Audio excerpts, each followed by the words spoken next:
Hi everyone, my name is Oliver Villaescusa. Welcome to my home and welcome back to Healthy Togetherness. If you'll recall from the last session, Healthy Togetherness is a program about getting about better health through home cooking. Right? When we cook at home, we have much better control over the ingredients that goes into our food and also the portion sizes of the foods that we eat. Right? In this episode and the next one, we're going to be going over basic knife skills. Right? I just thought that since we're going to be cooking quite a bit, it would be very important to go over how to properly use a knife for safety and also for just the pleasure of being able to cook. So in this episode, we're going to be going over choosing your knives, going over cutting boards, where in the kitchen is best to work. I'll use my kitchen as an example, and then you can adapt it to your own kitchen, and also just proper cleaning and sanitizing of your knife and cutting boards. Right?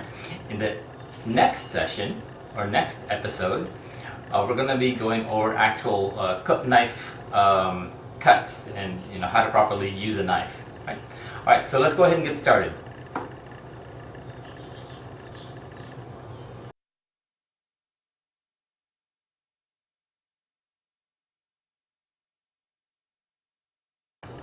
Okay. Hi. In this session, we're going to be going over the area where you should work, your station or your cooking area. And there's just some things that make cooking much more pleasurable if you're not moving around all the time in your space, or if you're not so crowded when you're doing your prep work or cutting and cooking.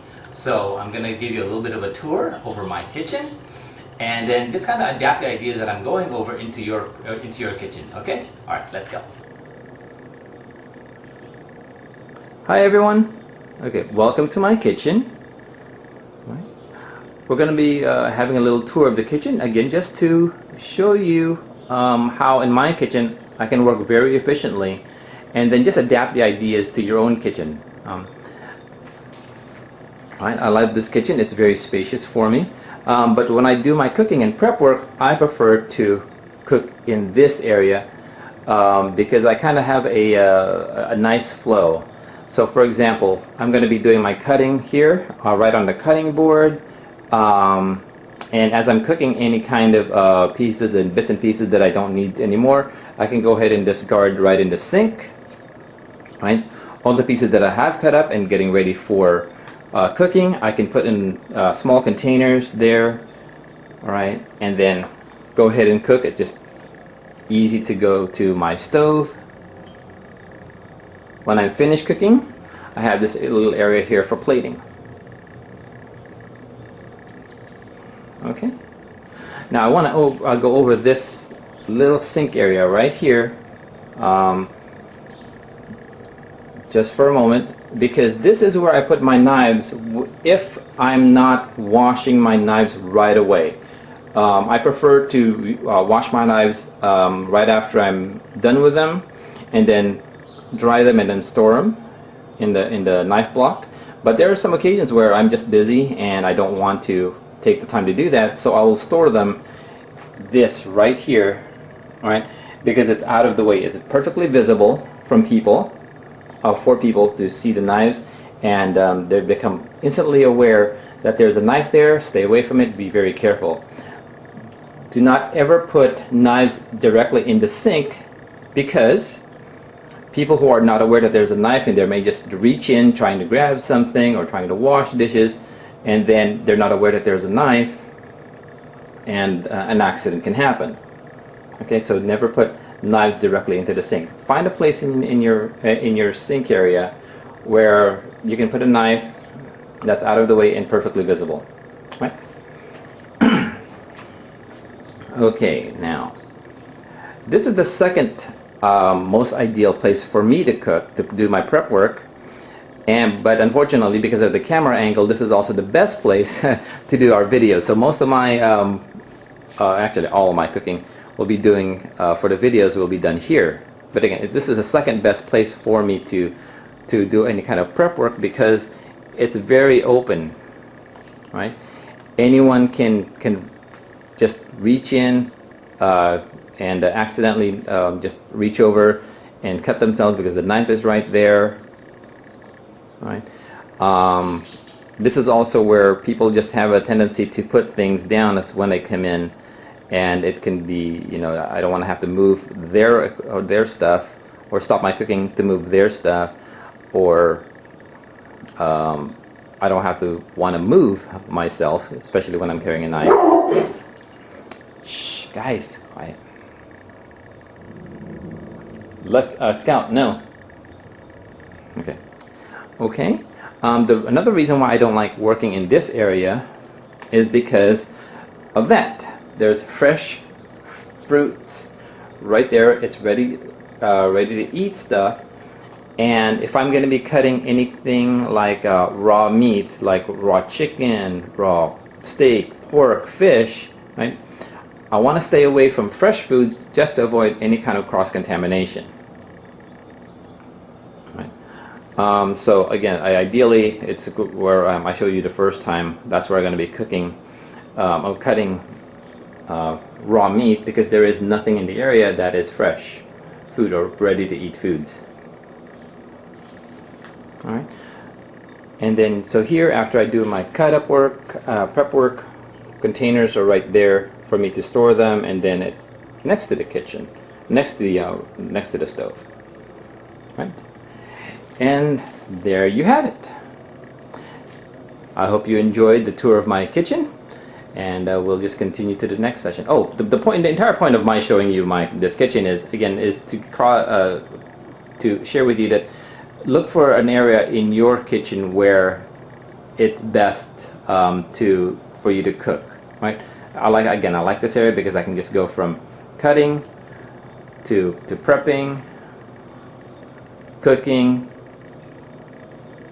and then finally plating. So it's a nice flow for me, right? Right. So try to look for. I know that not every kitchen is exactly the same. It's not going to have the same flow, but try to look in your kitchen where it's best to cook and cook. Right? All right.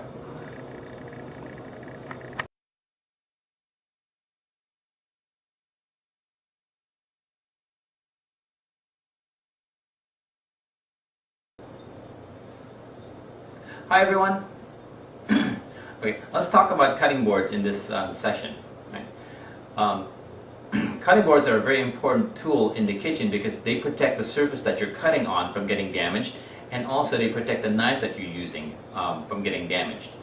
There are many types of cutting boards manufactured today, and some of them are harsh on your knives. Cutting boards that are made out of marble or glass or some kind of a hard surface, they will damage your knife by just basically dulling them, and so now the knife has to be sharpened much more often. The two types of cutting boards that I recommend are the plastic or the polyethylene type of cutting board, and wood. Right?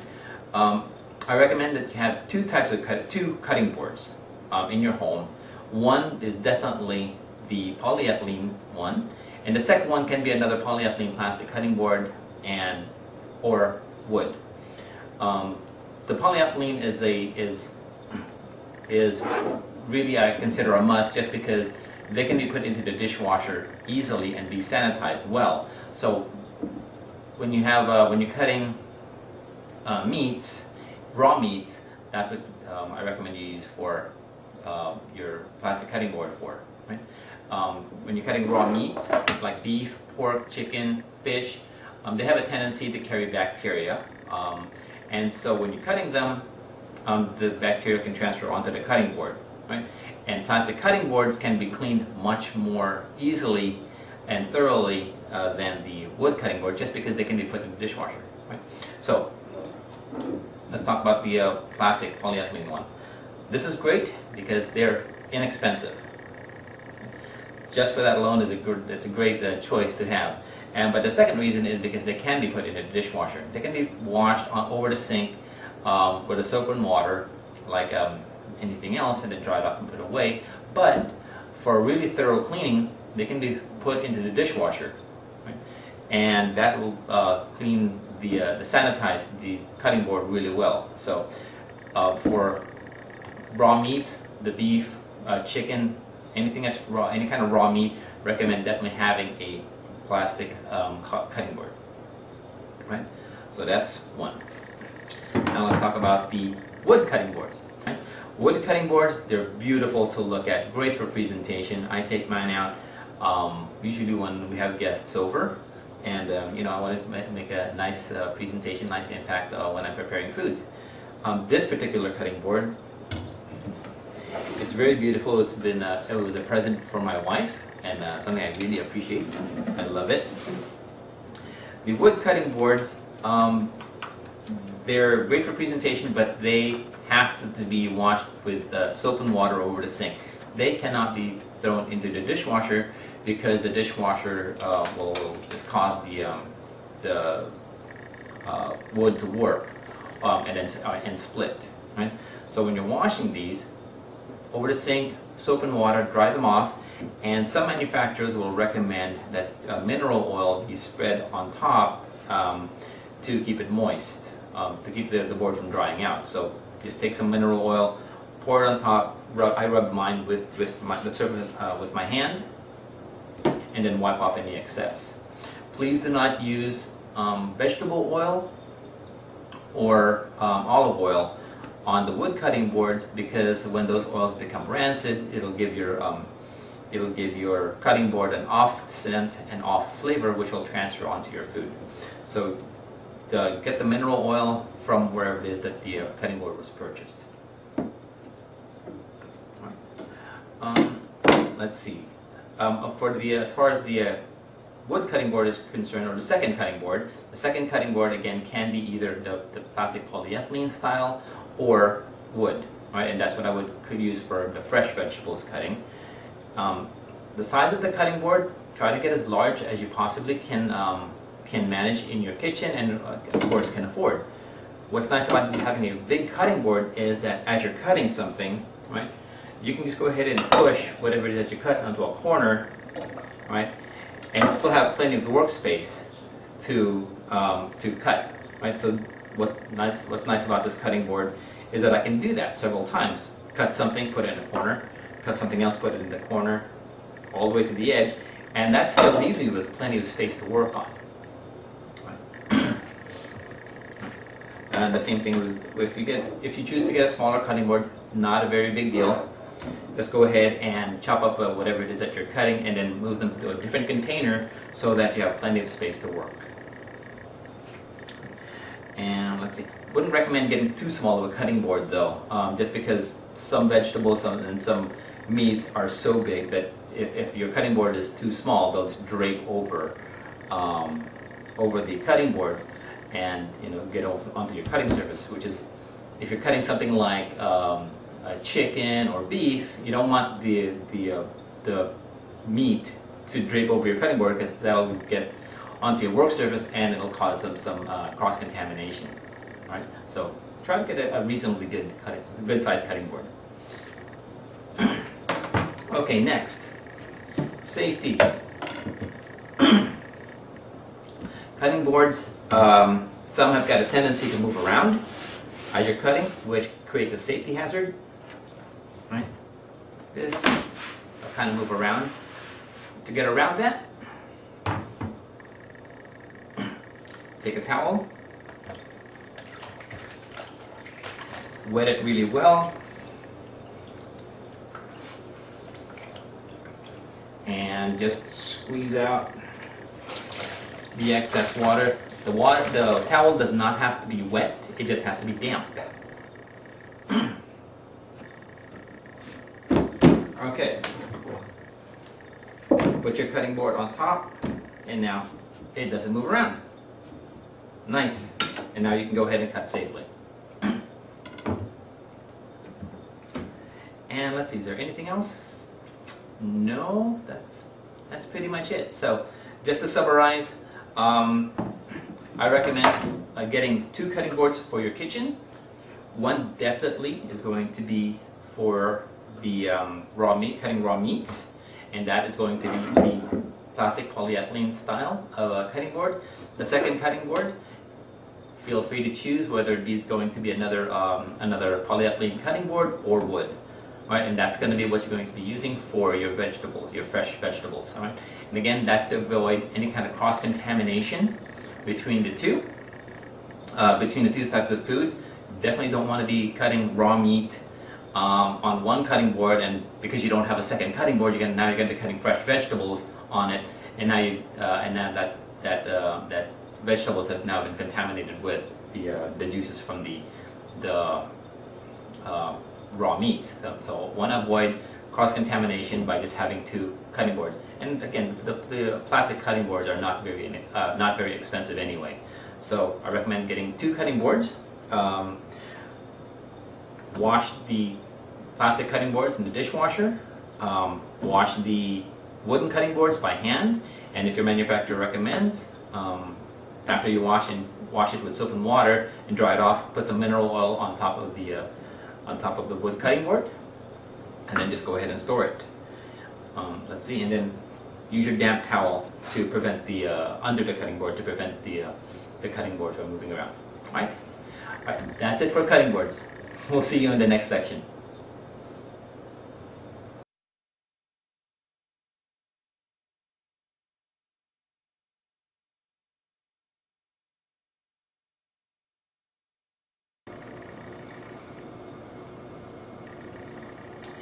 Okay, let's talk about knives. Knives are an essential tool in the kitchen. They should feel very comfortable for you in your hand. Some knives are a little bit light in the way that they're constructed. Some are very heavy in the way that they're constructed. It should feel comfortable in your hand when you buy them or when you have them. In fact, the way I see it is that a knife shouldn't feel like a piece of tool that you're holding to do your prep work or your cutting. It should feel really like more of an extension of your hand, that controllable, that comfortable, right? And we'll talk about that when purchasing a knife. They should also be very sharp. I know it's a little bit counterintuitive, but a sharp knife is really much more safe compared to a dull knife.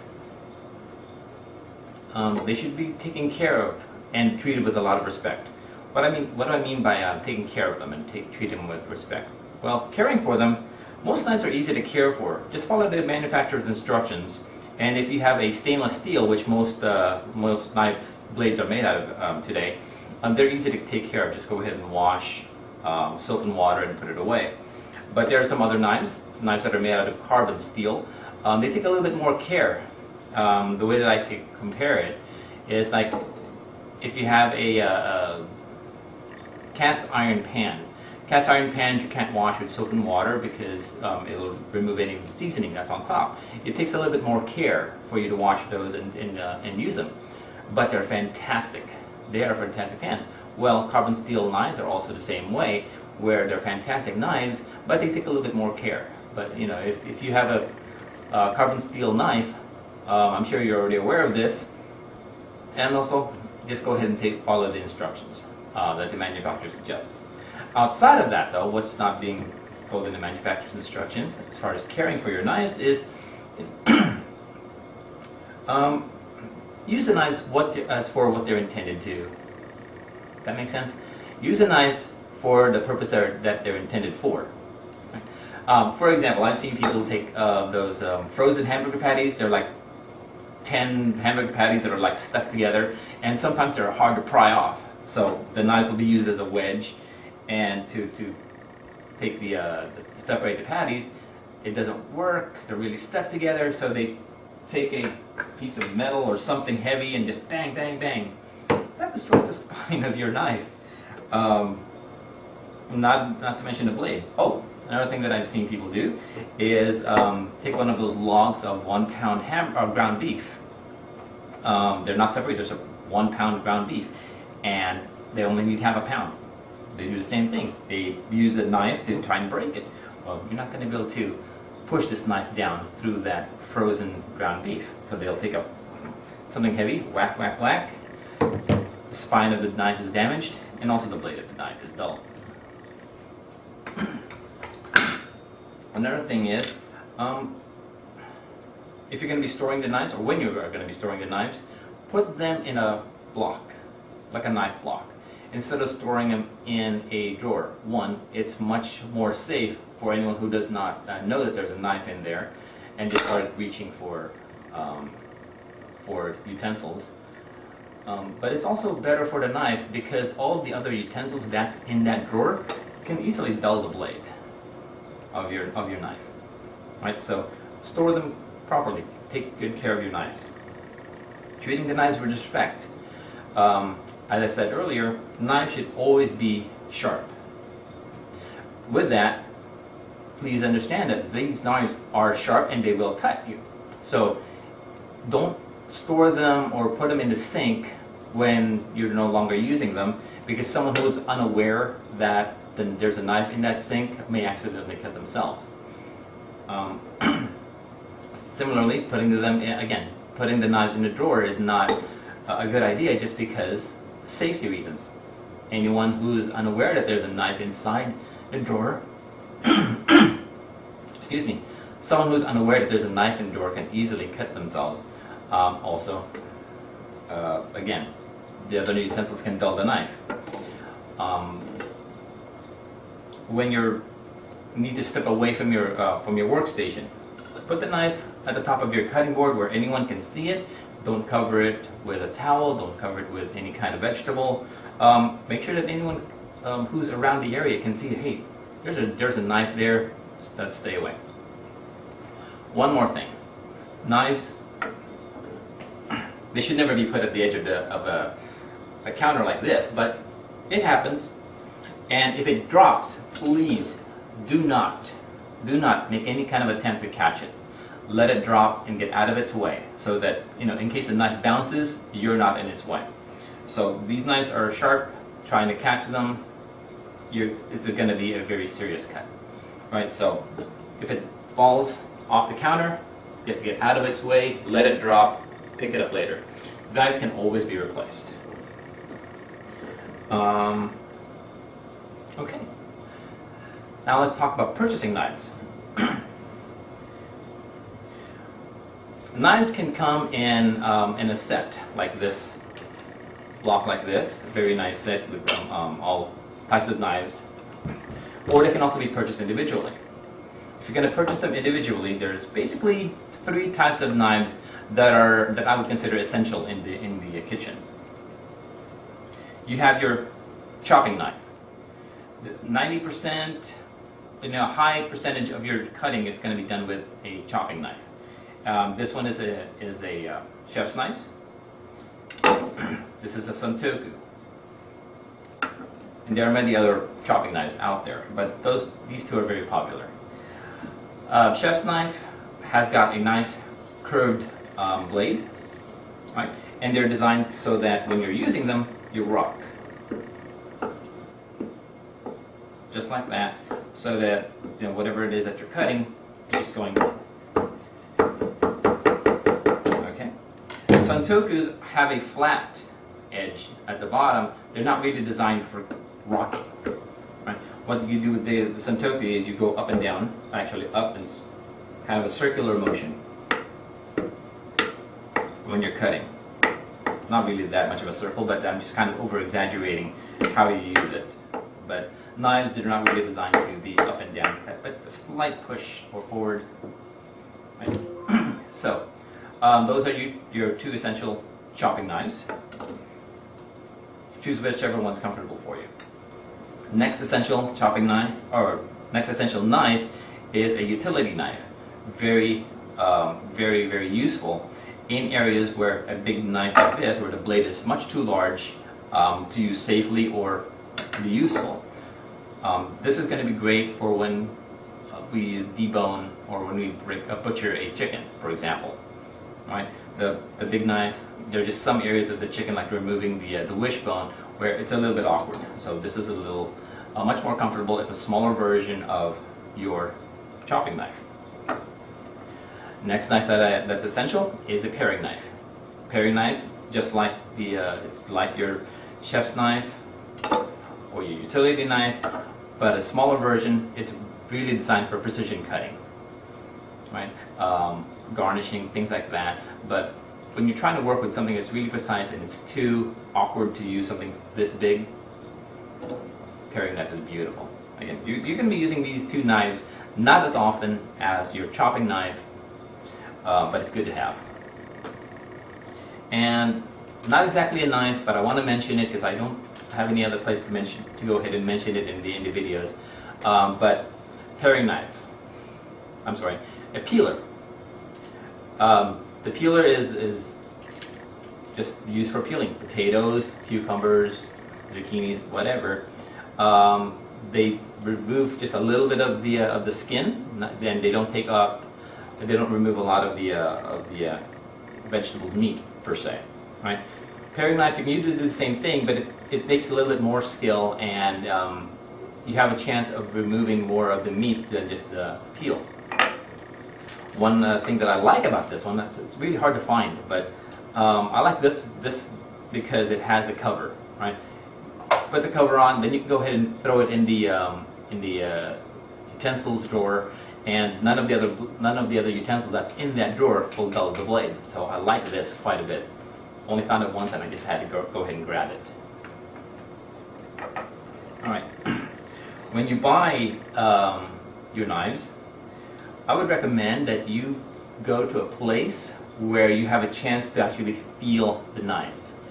I would recommend going to a culinary store or an actual knife store where the people in that store will allow you to go ahead and feel the knives. You can go ahead and talk to them about how you like to cut. Some people really like to cut with a rocking motion like this, right? Other people like to go up and down. And when you talk to the experts over at the culinary store or the knife store, they'll guide you to what's the right knife to use. And again, the most important thing is that you get a chance to go ahead and feel the knife. Make sure it's comfortable in your hand. And actually, one place that I really like is they actually have a stack of potatoes, right?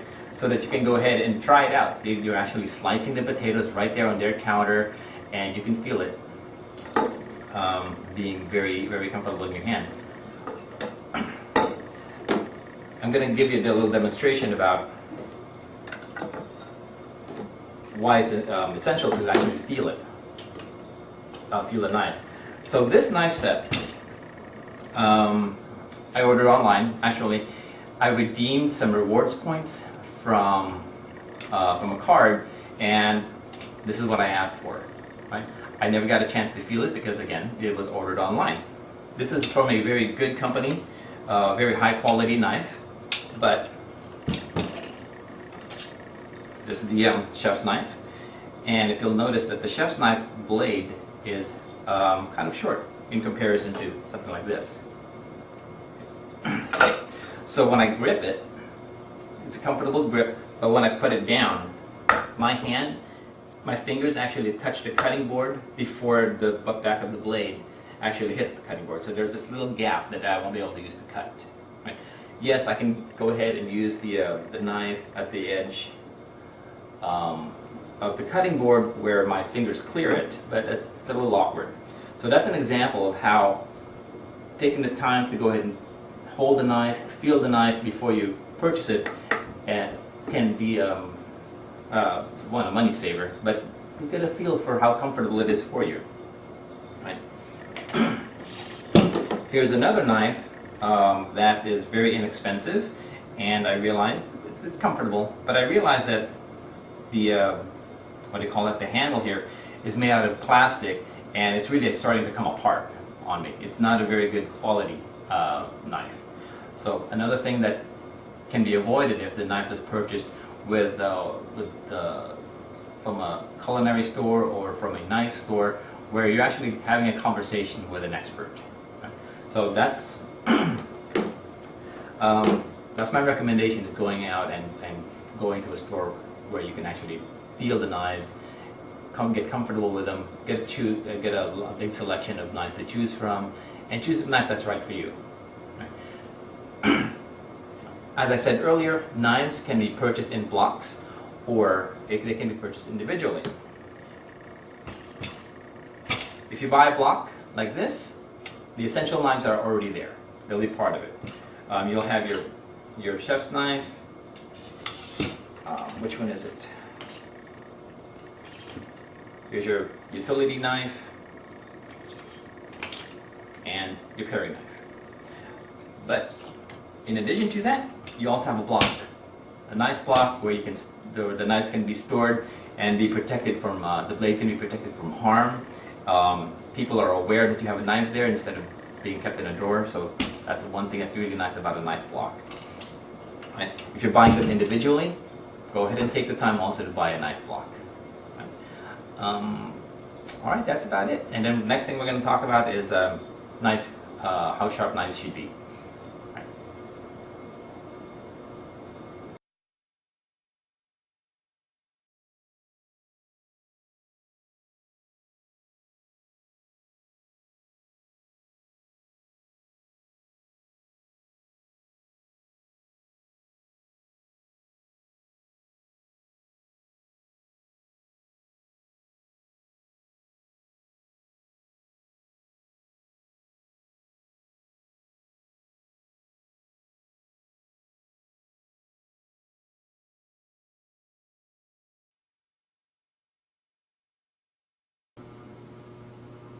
Hi everyone, welcome back. Okay, earlier I mentioned about keeping your knives really sharp, and that a sharp knife is actually much more safe compared to a dull knife. The reason for that is if you have a dull knife, if your knife is dull, you actually have to put a lot more pressure when you're cutting something. A tomato, for example, is probably the best example, because as the tomato ripens, it becomes much more soft, and the outer skin of the tomato becomes much tougher to cut. It is just really tough, like cutting a rubber band. So if the knife that you're using is dull, as you're cutting the tomato, you're going to have to put more pressure on it because it's not cutting. So your tendency is to put more pressure on the knife to get it to go through that tough skin. Well, one, it's going to crush the tomato, and it's just not going to look good.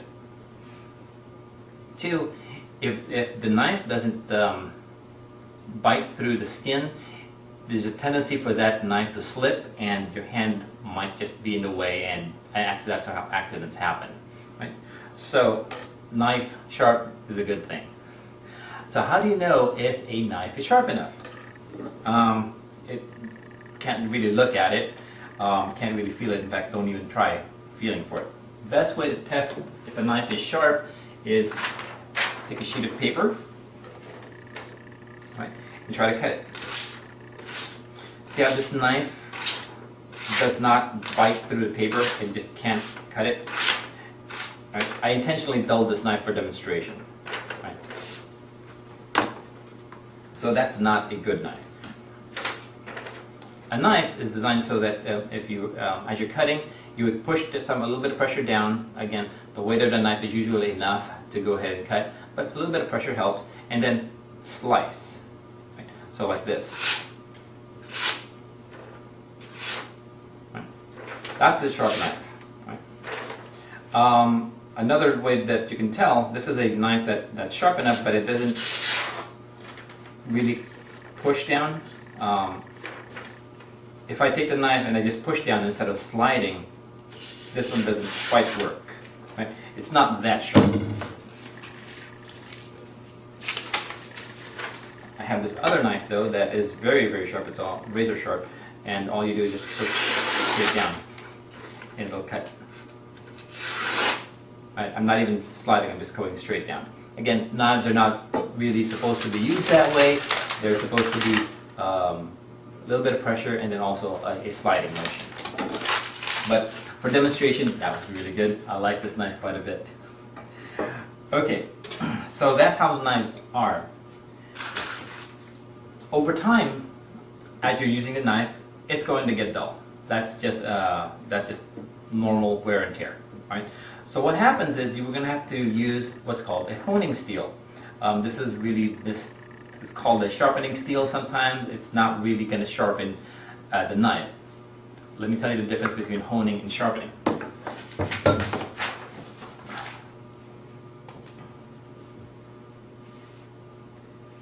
Alright, this is about the extent of my artistic skills.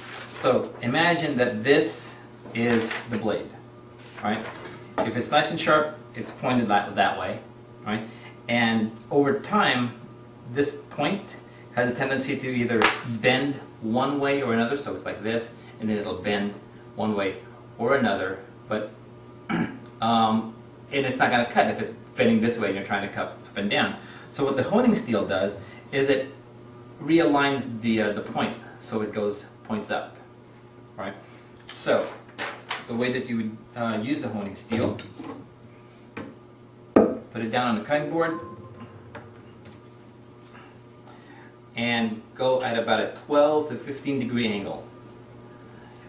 Put the knife perpendicular to the honing steel, cut it in half, or angle it by half. That's 45 degrees. Another half, 22 and a half, and then a little bit more, that's 12. Right, and then all you would do is you take the angle and take the knife and go pull down and pull toward you, put some pressure on it, right? And then the other side. So this side, that side, this side, that side, right? And that's how you hone your knife. On television, I know that the celebrity chefs or the chefs do this. Right? I'm not a big fan of this technique just because the knife is coming towards me, towards my hand. I feel that it's unsafe. But if you would like to try that, what you do, first of all, your honing steel should be about 2 inches longer than the knife blade for safety. Okay? And then when you're doing that, the knife does not move towards you. The wrist goes at an angle, or the elbow comes at an angle, but it doesn't come. The knife does not come towards your hand.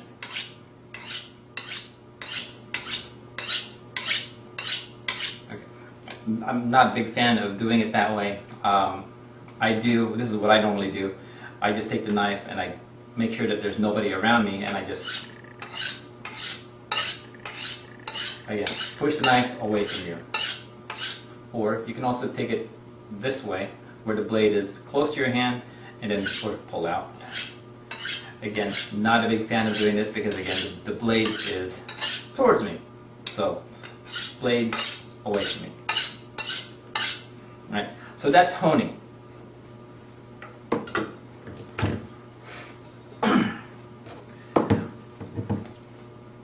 After about a year or so,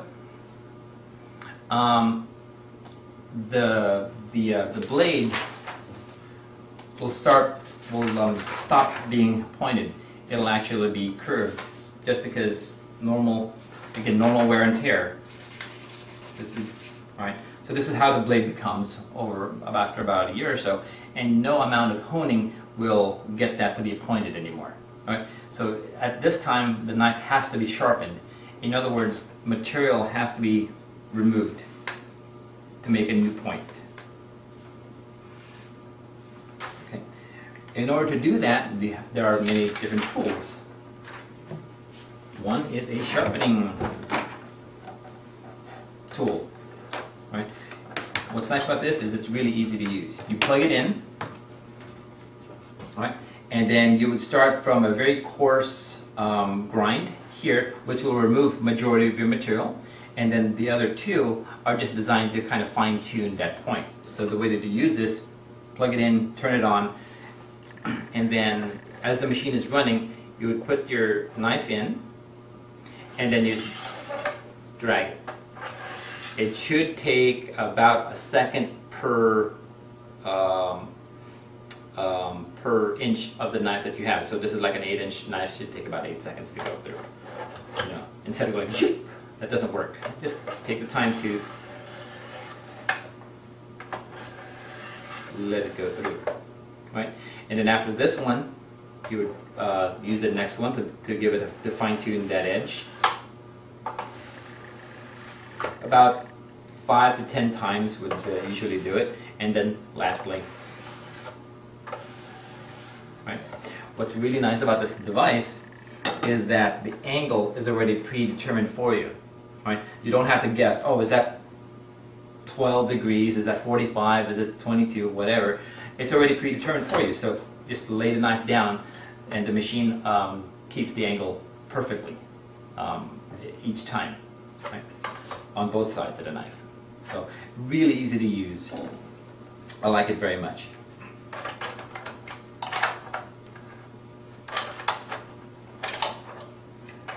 Okay, we'll store that later. Another thing that is available is a honing stone or a whetstone. This is a takes a little bit more practice to use, but the way that this one works is you would go ahead and put some oil or water on it, and then 12 degrees.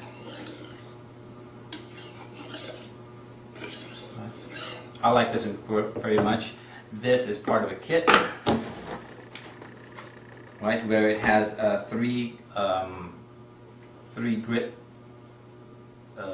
sizes, 3 types of grits on it. One, the smallest grit would remove the most material, and then the higher grits would be fine tune the sharp edge.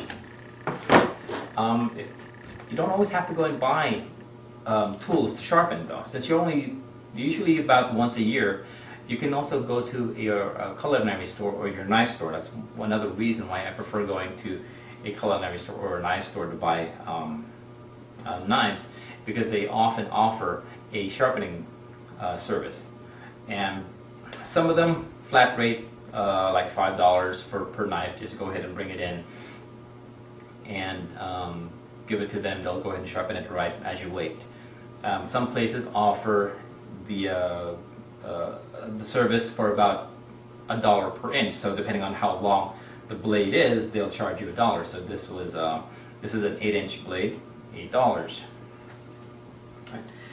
If you're going to be transporting your knife, wrap it in like newspaper, and then, or some kind of a towel, maybe a towel. Go ahead and wrap it, and then put some kind of a tape around it just to secure it, make sure it's safe for you.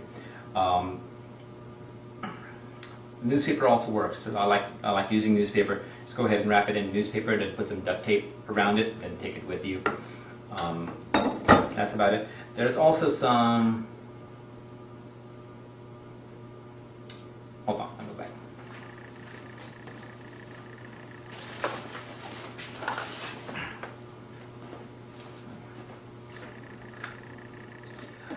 Another option, aside from wrapping your knives in towel or newspaper, is you have actual things like these to store your knives. And this works really well. All you do is you put your knife in, close it. Now it's safe to carry around with you. Right. Put your knife in, and now it's safe to go ahead and carry it with you. All right. And that's about it as far as sharpening.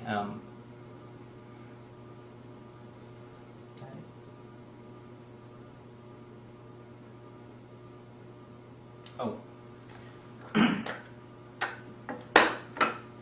So, if you're buying your knives in a kit, that comes with a knife block, more often than not, it already comes with a honing steel. If you're buying the knife individually, go ahead and take the time to buy honing steel too. It's really a wonderful tool. Right? And again, just to make sure that the length of the honing steel is about 2 inches longer than the blade of your knife. Alright, that's it. See you next time.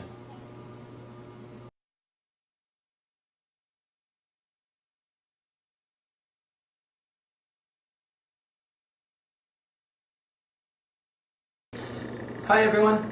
Hi. Today we're going to go over how to properly hold a knife, and I'm going to go over some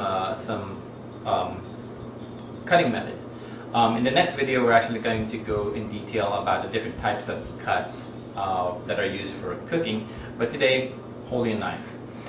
And but before I do that, I just want to go over something. I accidentally cut myself. The last video that we did, I was sharing with you to properly to show some respect to your knife because it's a very sharp instrument. And well, I did show respect for my knife, and well, I paid a price for it. So what happened was I was preparing some food, and I was talking to someone, you know, so I was having a conversation with someone as I was cutting, and also I was running behind, and so I was rushing. So two things that's really bad is my focus was on what I was doing. I was carrying on a conversation with somebody, and then time was against me, so I was like rushing. And so the next thing that happened, I know, I cut myself, and I'm going for the first aid kit. And because I keep my knives really sharp, it was a pretty serious cut. So a regular Band-Aid wasn't enough because I was just bleeding so much. I actually had to put 3 layers of gauze to stop the bleeding. So if it happens to you, you know, take the opportunity. I'm going to go ahead and share it, and hopefully you can avoid what I'm doing. You know, don't do as I do. Do as I say. So if you ever cut yourself, right? First of all, just rinse the cut over running water to get any kind of debris that might be lodged in there out, and then cover it with a bandage.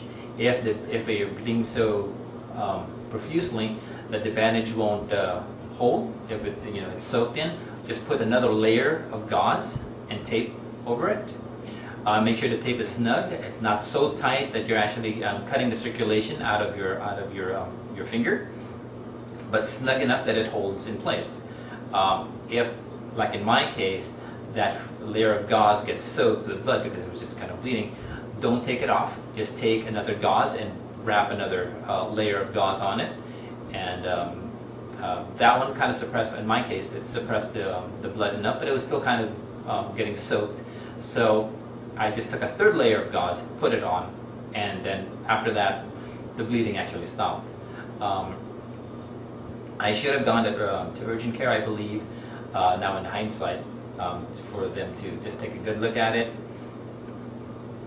But I didn't. I felt that I've had enough first aid experience to know that I'm going to be fine.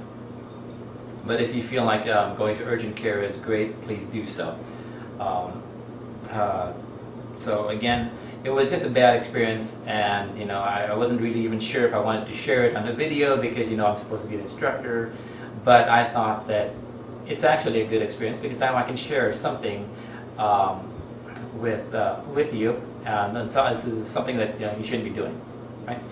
So again, show respect for your knives because they are very sharp instruments. Okay, back to the actual point of this session. Properly holding a knife. There are many ways to hold a knife, and I'm going to show you 2 of them.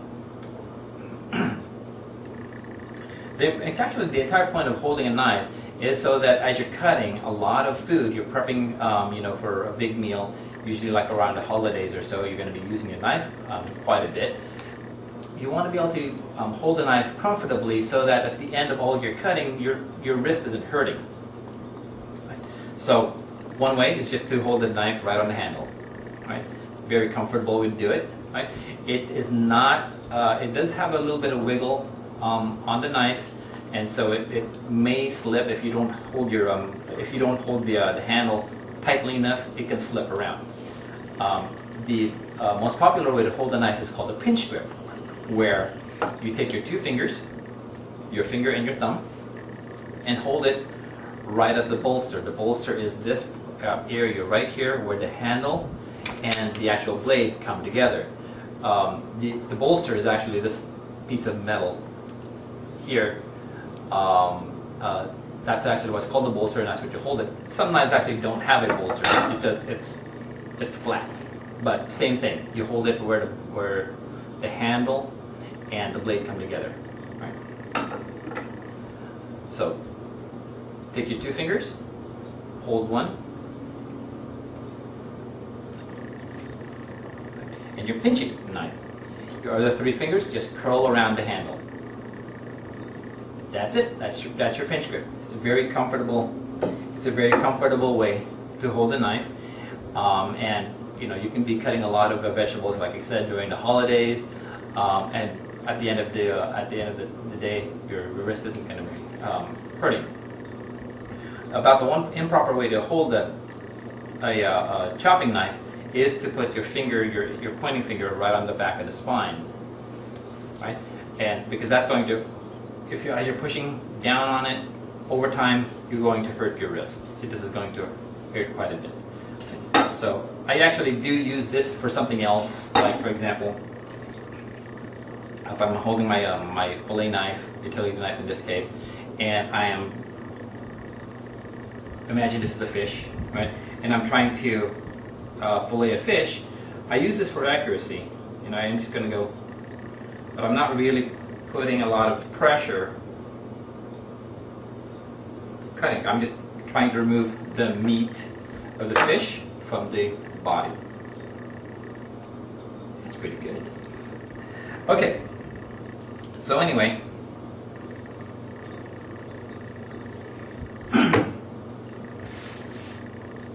okay, so that's how to properly hold a knife. Next thing I want to share with you is the actual, So this knife, this hand is going to be holding the knife. If you're, I'm right-handed, so I'm doing it this way. If you're left-handed, it's the same thing. Pinch, and then the 3 fingers just wrap around the handle, and you can go this way. Your other hand, though, is what's going to hold the food, and you have to properly have your hand. You have to have your hand in a certain position so as you're going to avoid cutting the tips of your fingers off. And the way to do that is with a claw.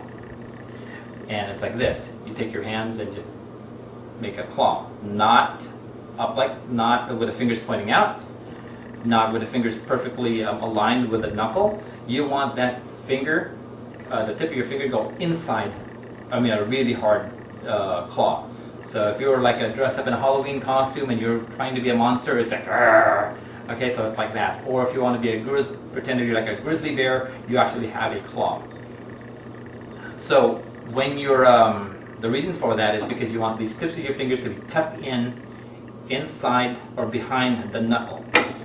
The knuckle is going to be what's going to be coming in contact with your knife, all right? And so that as you're slicing, so long as this blade does not go above your knuckle, right, you're not going to get cut, right? If the finger, if it's down like this, there's a tendency to go ahead and have the blade cut your fingertip. But if it's tucked in behind the knuckle, you're just not going to get cut, right? So that's how you would do it. So if let's go ahead and take the banana again. You would take your claw. These fingers will hold the food. This one guides the knife, like this. It's an awkward way to hold something. You'll get used to it, but it's an awkward way to hold something. And all right.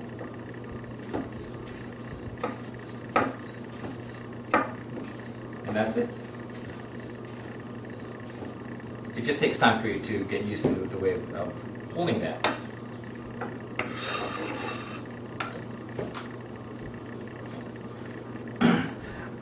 As you're practicing this, right, you have a natural tendency for the thumb to come out, and also your pinky to go out.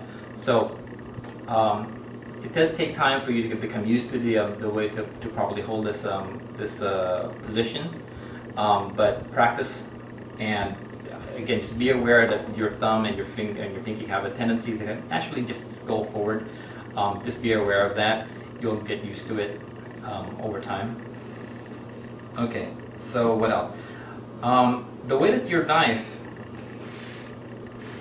is designed is for you to take your knife, push down, and then forward. Right? So it's kind of like as you're cutting, it's like a circular motion. Right? The tip of your knife doesn't leave the cutting board, and you go up, down, and forward, right? And then you retract your knife down and forward. So this is how it would look. tip of your knife is on the cutting board, claw is holding the food, you would go, right, and then pull back, down and forward, down and forward, down and forward. Okay?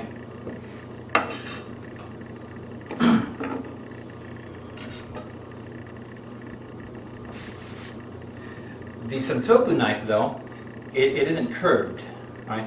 Unlike the French chef's knife, where it's curved, where it can actually glide down. The Santoku wasn't designed for that, but it can be used. It's the same way. You still have to push down and forward, but it wasn't really designed to rock. So you would go.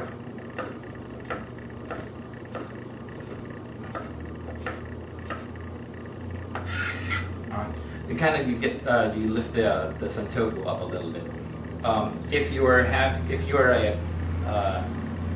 cutting, if you're actually watching some shows, you'll see some chefs actually go straight up and down on it. The knives aren't exactly designed to do that. They will cut if your knife is sharp enough and your food was firm enough. But if you kind of imagine like taking a very ripe tomato, is very soft, and it has a very tough outer skin. So if you try to do that, all you're going to do is just smush the tomato. Even though if the knife cuts to it, it's still going to get smushed. Another example that I can give you is if you try to cut a marshmallow, right? Regardless of how sharp your knife is, if all that you do is just push down onto the marshmallow will get smushed, right? But if you take your knife and go forward as you're pushing down, then your knife will do its job and slice the marshmallow without smushing it, right? So that's a proper way to use a knife, is in a circular motion. Right? Push down, as you're pushing down, slide the knife forward. All right. Okay, so let's actually see that. Let's take an apple here. So, knife, go, whip.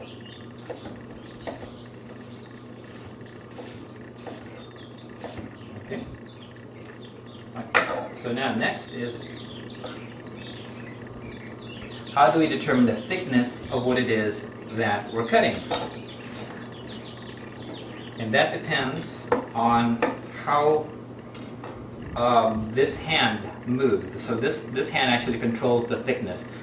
This knife just follows this hand. So wherever it goes, you know, it's basically like attached to it. So if you have your food, pinch grip. If you want a very thin slice, then don't move this hand too much as you're cutting. Okay. If you want really thick cuts, then move it more. See the difference? This is a thick cut because I've moved my hand quite a bit farther after the last cut. This is a thin cut. Right? But the motion is exactly the same. All you're doing is moving your hand.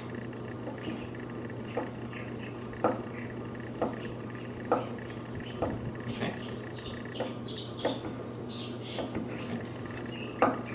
And if I want really thick cuts, move this hand further, more quickly.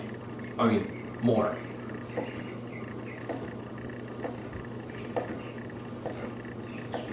All right.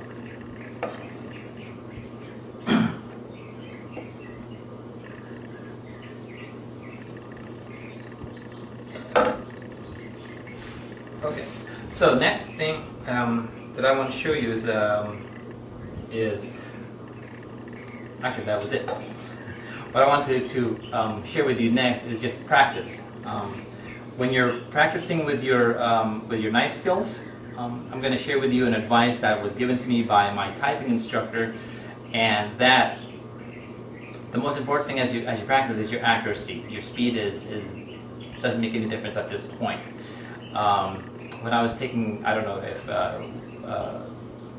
typing class is taught anymore in school these days, but when I was going to school long ago, the instructor basically says focus on being accurate with your keys, right? Make sure that you're typing correctly and that you're typing what you're pushing down is the letter that you want stamped on the paper. And then be accurate, and then the speed will come. And that's true. Just the more accurate, the more that you practice with accuracy, eventually the speed starts to develop. Well, it's the same thing with your cutting skills, with your knife skills.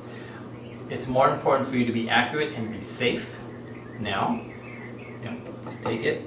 This is really an awkward position to hold anything. It's not natural, but it is the safest way to do it. So as you're holding down, practice.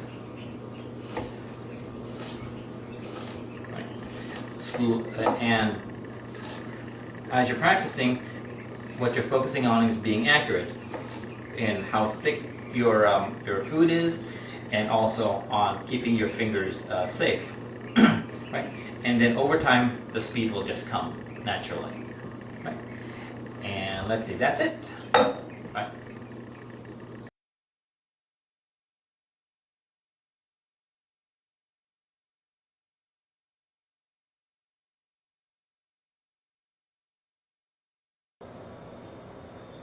Okay. Hi everyone. Okay, welcome to the last session of this episode, and we're going to be talking about cleaning your knives and your cutting boards. Right? Normal part of cooking. After you use all of your utensils, it's time to clean them. Right? So it's actually very simple. Your knives and your cutting boards, just be sure that your knives especially, be sure that you're safe. Right? Don't have to cut yourself. There are some things you should never do with your knives as far as cleaning them. One is that don't put them in the dishwasher. Even if the manufacturer says that the knife is dishwasher safe, that just means that it can survive being inside the dishwasher. The blade won't rust, right? The handle won't come apart on you if you put it in the dishwasher, but still, don't put it in the dishwasher. One reason is because it's unsafe, right? Anyone who is reaching into the dishwasher not expecting a sharp blade to be in there is going to cut themselves, right? And let's prevent the accident, right? Two, there are many other utensils that are inside the dishwasher just moving around because of the water, and it's going to bang against the blade of your knife, and that will cause the blade to dull, right? And then has to be sharpened more often. And three, the elements inside your dishwasher are usually made out of plastic. The basket is made out of plastic, and then the bigger basket where your dishes go onto, it's metal and then covered with a plastic to prevent it from rusting. Well, you put a sharp knife in there and it's going to cut through all that plastic, and especially on that basket with the metal with a plastic insulator, the blade will just cut right through that, and then now the metal is exposed, and it'll just rust over time, right? So don't put the knife into the dishwasher. Next thing is don't put the knife in the sink. What I normally do is as soon as I'm done with using the knife, I wash it and go ahead and put it away. But there are times when I'm just busy doing things and I just don't have the time to wash the knife right now. So what I do is I found a little section in my sink where I can put the knife where it's absolutely visible, anyone can see that it's there, and of course stay away from it. So in my sink, I have this little area here that's just right behind the faucet. The knife just goes there. It's very visible from anyone who's in the sink area. They know to stay away from it until then I'll get to it when I'm ready.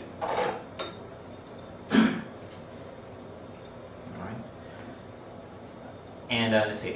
Don't put it in the sink itself for safety reasons. Just because anyone who reaches into the sink may not be expecting that there's a knife in there, and accidents will happen from that. Right. So the knife does not go into the sink. Put it in an area where it can be clearly visible.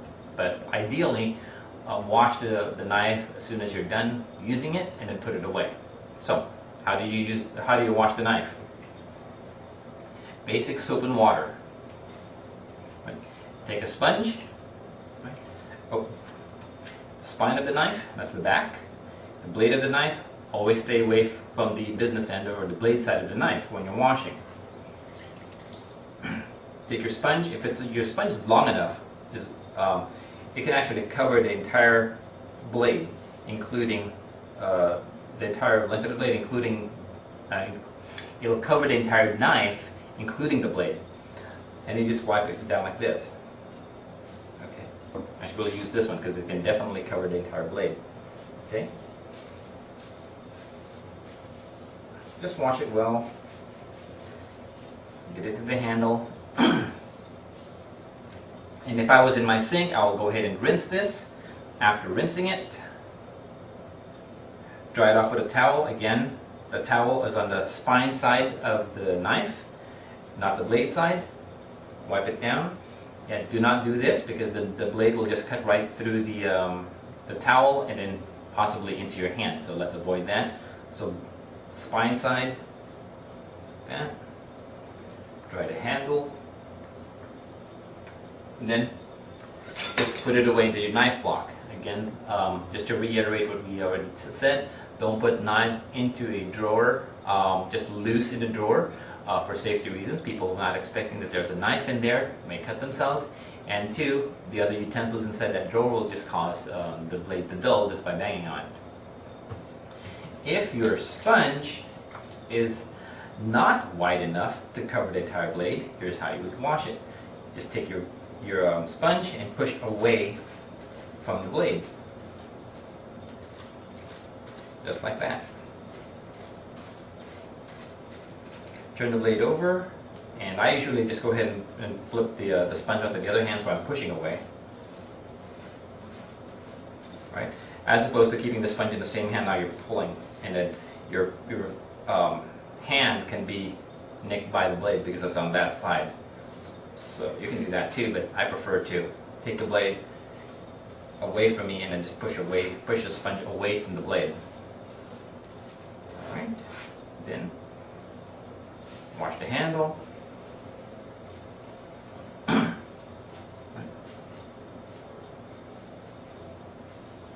Right. Again, if I was in a sink, just pretend that I was rinsing it off. Then dry it off. Towel on the spine side.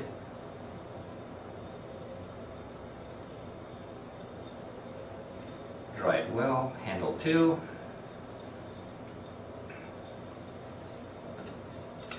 Put it in the storage block. Avoid putting wet knives into your storage block just because the moisture in there will cause mold to grow inside the storage block and just can't wash it. Okay, so that's how you would wash a knife. Right. Next thing, washing the cutting boards. Nice thing about the plastic polyethylene cutting boards is that they can go into the dishwasher, and which is also great for sanitary reasons because one, as I recommended, use the plastic cutting board for cutting raw meats, raw steak, chicken, fish, pork, whatever, and it can go into the dishwasher and really be washed well. If your cutting board is too big to fit into the dishwasher, then hand washing is the next best thing. Soap and water, again, just wipe it down, soap and water everywhere. Okay, and then rinse it off. Just pretend I'm rinsing it off in the sink, and then dry it. Okay, and then put it away. Now, and then we'll talk about sanitizing it in a minute. Right, but basically just soap and water. Wooden cutting boards. Wooden cutting boards cannot go into the dishwasher. And that's because the water will soak into the wood, and it'll cause the wood to split. Right. So, regardless of the size of the cutting board, even if it fits inside your dishwasher, don't put it in a dishwasher. You're going to shorten the life of a beautiful cutting board. So, for this, soap and water again. Just soap, water, rinse it off, pretend that we're rinsing it off in the sink, and then dry it. Right. Of course, you would wash all the sides, both sides and corners. Okay, and then the manufacturer of the cutting board may actually recommend putting some mineral oil on it to keep the wood moist, keeps it from drying out and splitting. The mineral oil can be bought at the same place, can be purchased at the same place the cutting board was purchased from. Right? Please do not use vegetable oil or olive oil or any kind of cooking oil, because the oil can turn rancid and now you'll have an off flavor coming off of your cutting board. So use mineral oil. The way you use mineral oil, just follow the manufacturer's instructions. The first time that you bought the cutting board, it'll normally recommend oiling it once every week or several times in a week, and then after that about once a month, and then every so often when it's dry. Just follow the manufacturer's instructions. Right? But you would just go ahead and pour the mineral oil on it, right? And then I would just take my hand and just rub it, make sure that it gets in there, right? And then wipe it off, and then put it away. And again, that prevents moisture from building into the cutting board and causing it to split. It also keeps the cutting board moist as opposed to dry, and again, preventing it from splitting. Right, so that's the wooden cutting board. Sometimes there's going to be a stain on the cutting board. Right? For example, cutting parsley or cutting coriander, cilantro. You're going to cut it, and then you're going to get a green stain from the chlorophyll. That's the word I was trying to come up with. The chlorophyll, the green element, is going to go onto the cutting board and it'll stain the cutting board, and sometimes the basic soap and water won't come out. Take regular salt. All right, let's pretend that there's a stain here. Right, just go ahead and put the salt on it. Right. Take a damp sponge and just rub. You're going to make a paste out of the salt. The salt is a desiccant; it'll absorb any liquid, and so it'll actually pull the chlorophyll out, or the stain out of the cutting board. So you just take the salt, rub. If you need to add more salt, just go ahead and do so, and just keep rubbing. Right. This technique will also work on plastic cutting boards. All right. Then after the stain has come off, rinse it in the sink. Pretend I just rinsed it in the sink. Dry it off.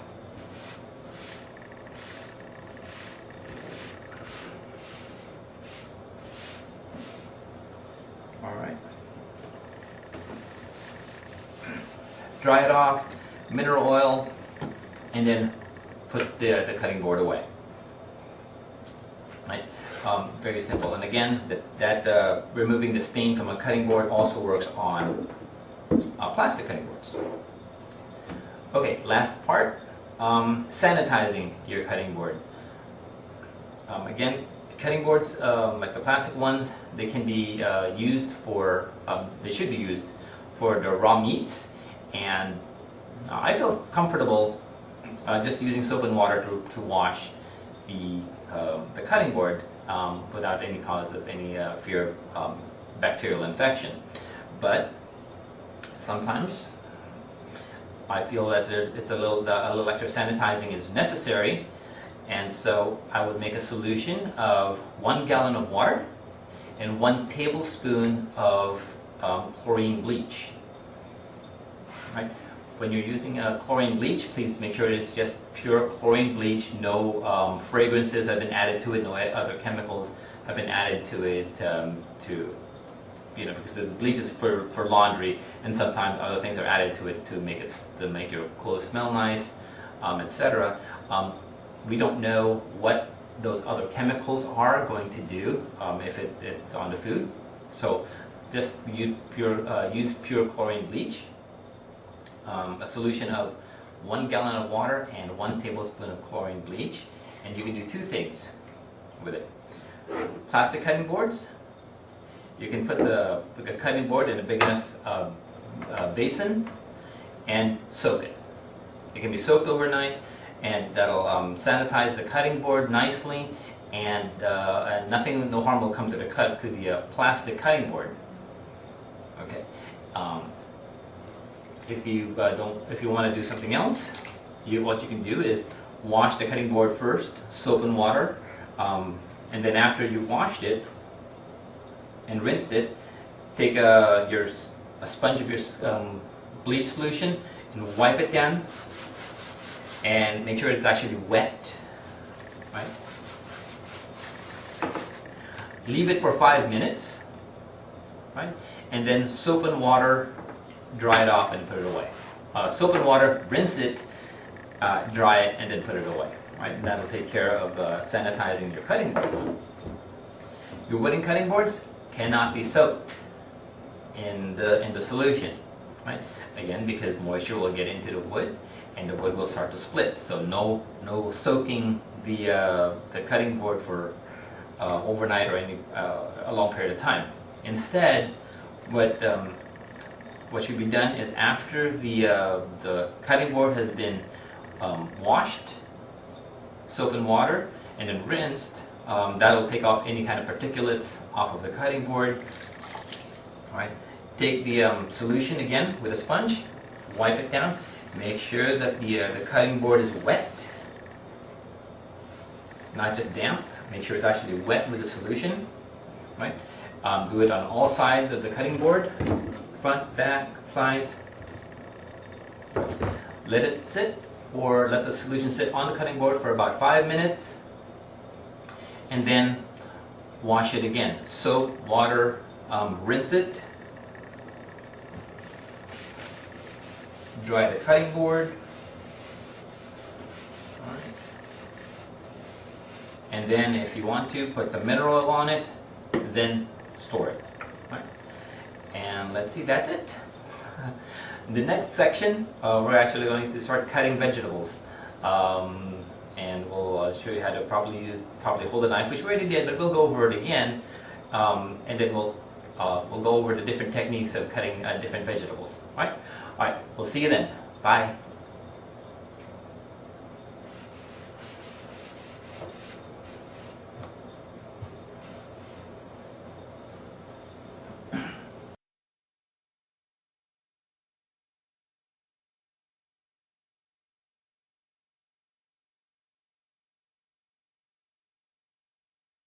Types of cutting boards that are being made today. Some of them are actually very hard and will do some kind of damage to your knife. Those are, for example, the ones that are made out of marble, things that are made out of glass. They're beautiful, they're great to look at, but as far as being something to use for your knife, not very good. Scout, really? Shh. Right. Hi everyone. Okay, let's talk about how to properly hold a knife. There are many ways to properly hold a knife. One is just to hold it just like where the handle is, just like it was made by the manufacturer. Just hold it like this. It's a great way to hold it. Another way is to actually hold it this way, with the blade facing you. This is a butcher's hold. Right? You hold it like this on the handle, blade is facing towards you, and if you were trying to butcher a large animal like a pork or beef, you would go like this and you would just pull it towards yourself, where you don't really use your wrist very much. Well, you would actually do, but not too much, right? You just go, right? And again, it's not something that we're going to do. This is actually the wrong knife for it. It's an actual butcher's knife that you would use, but that's a grip, right? The next grip would be if the blade was, you hold it on the handle and the blade is actually facing away from you. And this is not a culinary grip. This is how you would hold a knife for the impending zombie apocalypse, where you have the knife just away from you and you can defend yourself nicely. Alright, But we're going to be focusing on the two types of grips that are very popular in cooking. One is